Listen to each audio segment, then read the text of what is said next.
but do not expect cooperation from the Philippine government. Yun lamang po. Hindi naman po natin sinusuway yung decision ng Appeals Chamber. Hindi po natin pinagbabawalan ang ICC prosecutor to proceed Hindi with ba this investigation. isa sa mga issues ng Pilipinas dun sa appeal ay gusto nating pagbawalan ang investigasyon ng ICC prosecutors dito sa loob ng bansa?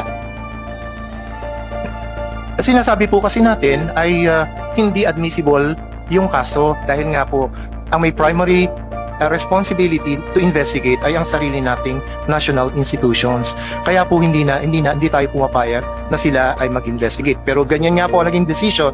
Kaya po sige, di mag-investigate kayo kung gusto niyo mag-investigate. Mag-investigate hanggang dito sa Pilipinas. Opo, syempre. Siyempre, ha? Pag ang gusto lang niyo sabihin, Congressman Lagman, can I just make it clear in relation to what you're asking? Kasi hindi masyadong malinaw sa akin eh. So yung pinag-uusapan natin ngayon na Mr. General, na ayaw makipag-cooperate ng Philippine government sa ICC, pero pinapayagan sila mag-imbestiga. Yun pa gusto mo sabihin? Yes, hindi naman po natin pinagbabawalan na mag-investigate yung prosecutor dahil yun po. Therefore, naniniwala din kayo na may jurisdiction ang ICC na mag-imbestiga kahit na hindi mag-cooperate ang gobyerno. Kahit po hindi makipag-cooperate ang government. Ang basihan po kasi ng lack of cooperation ay dahil nga po until now ay china-challenge pa rin natin ang jurisdiction ng ICC dahil po hindi niya na-exercise yung jurisdiction na yon sa tamang panahon. Hanggang ngayon po ay yun ang ating pinapangatawanan. At wala pong aspeto yung decision ng Appeals Chamber tungkol doon. Kaya hanggang ngayon po yun ang ating mine-maintain. So ibig sabihin na firm pa rin kayo sa inyong paniniwala na dahil sa nag-withdraw ang Philippine government noong panahon ni President Duterte ay dapat hindi mag-cooperate ang Philippine government at dapat hindi mag-imbestiga ang ICC. Hindi po. Ang sinasabi po namin, there is no legal duty on the part of the Philippine government to cooperate. Yun lamang po ang sinasabi namin. okay? Maliwanag naman yun, Mr. Chairman, na ang sinasabi ni Solicitor General, pwedeng mag-imbestiga ang ICC, conduct the preliminary investigation dito, makalagay ko dito naman ang mga ebidensya, dito yung mga testigo, ha? Pero ang gobyerno ay hindi mag-cooperate sapagkat wala silang legal duty. Kahit na admitted naman na doon sa Article 127, may legal duty ang Pilipinas to cooperate in the investigation. Ngayon, ang sabi ng Solicitor General, Mr. Chairman, ay meron pang question sa admissibility or yung complementarity. Jurisdiction and admissibility. Okay. Yung sa complementarity, wala nang problema ba yun? Hindi po. Until now, we maintain our position kasi na ang may primary responsibility ay ang ating mga national institutions. Okay. Pero doon sa complementarity, hindi naman tinutukoy yung the whole gamut of the judicial system in the Philippines that it is working or it is not working. Ang tinutukoy lamang ay tungkol doon sa kaso before the ICC kung yung bang respondents ay being prosecuted or being tried in Philippine courts. That should be the context of complementarity. Si former President Duterte ba at sila yung mga kanyang major correspondents ay meron ng prosecutor na Pilipino, prosecutorial office na may nakapending na reklamo laban sa kanila na iniusig? As far as the former president is concerned, Your Honor, wala pa po dahil wala pong nagpo-file ng complaint against him. Nung time na siya ay presidente, that's understandable dahil siya po ay may immunity from suit. Pero ngayon po na hindi na siya presidente, wala namang nagpo-file ng complaint sa kanya. Yung nabanggit mo kanina, yun ang palagay ng ICC, di ba? I mean, I do not question the process of our legal system here in the Philippines. What I question is the reputation we're having abroad. Whether we like it or not, the reputation we have right now is better believed with what the ICC says. So sa akin, the resolution is, so why don't we allow the ICC to come here, investigate, get the information to find out that they are wrong? Are they wrong or right? Are they wrong or right? Well, we believe, Your Honor, that the ICC has no No, please answer. Yes. Are they wrong or right? In what, Your Honor, to be more specific? In their supposition and in the prosecution that they would like to conduct, are they wrong or right? Are they wrong in all the accusations being heard against by our attorneys here, being heard against some against the government to the ICC? Well, the ICC... Yung po ba kanilang reputasyon ang kanilang palagay sa atin? Tama ba sila o mali? The ICC is wrong. If they're In wrong, concluding, if they're wrong, Opo. let's allow them to come here to prove that they're wrong. Hindi po ganun eh. Sila po ay mali in the sense na ang tingin nila ay hindi unable and unwilling ang ating judicial and legal system. Doon po sila mali. Kaya ang dapat na gawin natin para ipakita natin na mali sila ay hindi papasukin sila kung hindi strengthen yung ating ginagawang investigative and prosecutorial functions. Do you mean Yun tell po me, ang Atty. proper- Guevara, At- you mean tell me, Atty. Guevara, that we are only strengthening because of what the ICC is doing? No, hindi po. Hindi naman po dahil lang doon. So let me ask Ito ay Atty. duty natin. Let Ms. Tony Neri and Attorney address that. On the statement I made, what do you think about that? Agree, Your Honor, kasi ang tingin ng mundo na dyan, ayaw niyang pasukin because the ICC is right. Di ba? Kasi if it's working, you show it, di ba? So, otherwise, ang isipin nila, ayaw niyang papasukin kasi the ICC is right. And the complainants are right. And, so I don't see any problem. Ang intindi ko kay Soljen kanina, wala akong nakitang, parang sa kanya, if they want to come, they can come, no? But we have no legal duty to cooperate. It's a political decision. Parang nakita ko naman kanina. So legal duty, Franz Castro. Thank you, Mr. Chair. So hindi na rin ako magtatanong usapang legal yung mga usapan dyan. Pero regardless, although mahalaga po yung katulad na sinasabi ninyo na jurisdiction, yung kung ano-ano man dyan. Pero ang primary po dito, Mr. Chair, 7,732 ang namatay. Saan ngayon pupwesto ang mga ahensya ng ating gobyerno? Dismayado ako no? Doon sa sinasabi ng ating mga resource person dito, aside from kay Attorney Neri and the rest, yung mga agency, dismayado ako except for CHR, for cooperation. Alam niyo po, ang primary dito, Mr. Chair, pinag-uusapan dito ay buhay. So wala pong mga impediment dapat na napipigil doon sa paghahanap ng hustisya para dito sa 7,730. Actually, marami pa to kung tutuusin natin. Ito nga lang yung reported. Wala sa kasaysayan natin ng administrasyon na may namatay na ganito karami. So titignan na lang natin sa war on drugs. At alam natin, nangyari itong mga patayan na ito dahil sa kagagawan o sa policy ng government nung nakaraan. Ito yung war on drugs. At ang ginamit na pamamaraan dito ay tukhang. At ito yung mga nangyari. Kung makikita ninyo, kung nagbabasa kayo ng mga istorya ng mga biktima, maiiyak po kayo pare-parehas ang pattern, naglaban, naglagay nagplanta ng mga ebidensya. So ito ba ay hindi concern ng gobyerno sa ngayon, Mr. Chairs? Dahil talagang kung concerned talaga ang gobyerno at seryoso talaga sila.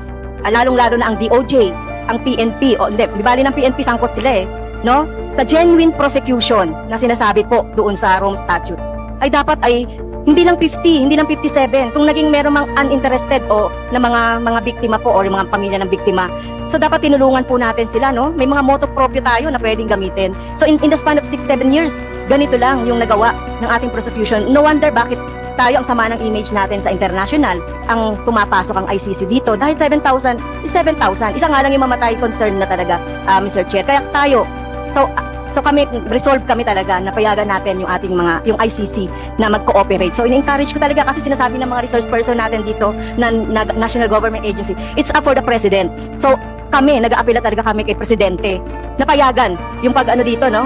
Napayagan at mag-cooperate sa ICC. Dahil inutil yung ating inutil dahil 7,000, 50 lang, inutil yung ating mga ahensya. Thank you, Representative Castro. Now we're going back to Representative Lagman.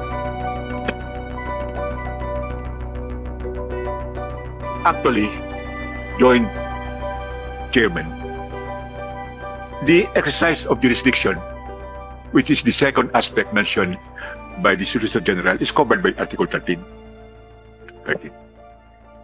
And that exercise of jurisdiction commences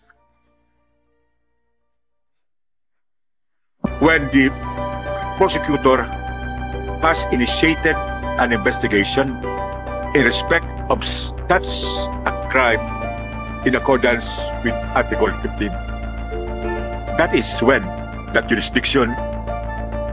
exercise of that jurisdiction commences. Because the prosecutors are part of the ICC. Now, what does Section 15 say? Section 15 provides for two kinds of investigation. One is investigation motu proprio of the prosecutor. But under the agencies, under the coverage of the ICC. And the second investigation is the investigation, which is usually referred to as the preliminary investigation, as authorized by the pre-trial chamber. But that second investigation is not the commencement. The commencement is the investigation motu proprio by the prosecutor. What is the language? It says here, if the prosecutor concludes that there is a reasonable basis to proceed. The word is proceed. That means to say, nagsimula na, ipagpapatuloy lamang. That's why we should not base our government's objection to the preliminary investigation by saying that it came after the effectivity of our withdrawal, because the investigation commenced prior to the effectivity of our withdrawal from the ICC. I think that should be impressed on us. Now, with respect to the sovereignty of the state, sovereignty, Solicitor General, is that absolute? Is that correct? Hindi ko po na po kayo tanong. Sovereignty is Is there any problem with that, Your Honor? But if it's an institutional resolution, meaning as adopted, and it's the House itself and the Senate itself expressing that sentiment, it will really be a very complicated situation, Your Honor, because from the point of view, from an external point of view, it would seem that the Republic is fragmented in its position. One political department is saying something, and another political department is saying another thing. When the President made his statement that the government will not cooperate, my understanding is he was saying that as head of the Republic, as head of the state, the sovereign Republic of the Philippines. He was not saying that simply as chief executive or as the head of the executive department. He's saying that as the head of state. And therefore, Your Honor, that will put him in a very difficult situation. I cannot, as of this time, think of a recommendation to give to him. It's really something that I would request Congress itself to think about. Because, as I said, it will appear to the outside world that the Republic is fragmented. Well, if the Republic is fragmented, there is good reason to unite the political departments. And nothing is cast in stone. Do you agree? That is true. And the President can change his mind and consider the joint sentiment of the House and the Senate. Is that possible? I am sure, Your Honor, that if the proposed resolutions come to pass and they are adopted as institutional positions of both the House and the Senate, the President will definitely consider your resolutions. Mhm. But whether or not he will actually follow your request that we cooperate is something that he alone, as head of the government, head of state, and representative of the Republic, may decide on. But, the President does not act alone. That is why he has his cabinet. He has his Solicitor General. Is the Solicitor General ready to defy the resolutions of the House and the Senate? Your Honor, the resolution is not addressed to me. It's addressed to the President. And It's addressed to the Executive Department, to the government. And you are part of the cabinet of the President. yes, Your Honor, but since the President is the chief executive and he is the person or officer principally in charge of foreign relations, then his own decision on the matter will be most crucial. Okay. Of course, this will be studied by members of his cabinet, his legal advisor, his political advisor, and so forth and so on. But I think since he is the primary architect of our foreign policy, under which the matter of this ICC investigation falls, then I guess we should all give some respect to his decision on the matter.